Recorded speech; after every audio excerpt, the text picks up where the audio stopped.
સૂત્રાપાડા તાલુકાના બરુલા ગામમાં પાણીનું તળાવ છે એ સલામત તબક્કેથી અસલામત તબક્કા તરફ જઈ રહ્યું છે. એનું કારણ નેશનલ હાઈવેના જે કોન્ટ્રાક્ટરો છે એમણે બેફામ રીતે માટીની ચોરી કરીને જે પદ્ધતિથી કાઢવાને બદલે ખૂબ વધારે નુકસાન થાય એ રીતે માટી કાઢતા હાલ બરુલા તળાવ તૂટીને રસ્તાને નુકસાન થઈ શકે એમ છે, ખેડૂતોને નુકસાન થઈ શકે એમ છે. ત્યારે મારે તંત્રને વિનંતી કરવી છે, કલેક્ટર સાહેબ અને ખાણ ખનીજને, કે આપ બધે જ આવશો તો જ્યાં ખેડૂતોને નુકસાન થઈ રહ્યું છે, જ્યાં બરુલા ગામને નુકસાન થવાનું છે, ત્યાં જે કોન્ટ્રાક્ટરો છે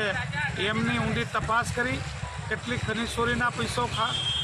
ખવાણો છે, કેટલીક ખનીજ ચોરી થઈ એમની ઊંડાણથી તપાસ કરે અને ઊંડાણથી તપાસ નહીં કરે તો આ બાબતે ખેડૂતોની જે રજૂઆત છે એ મુજબ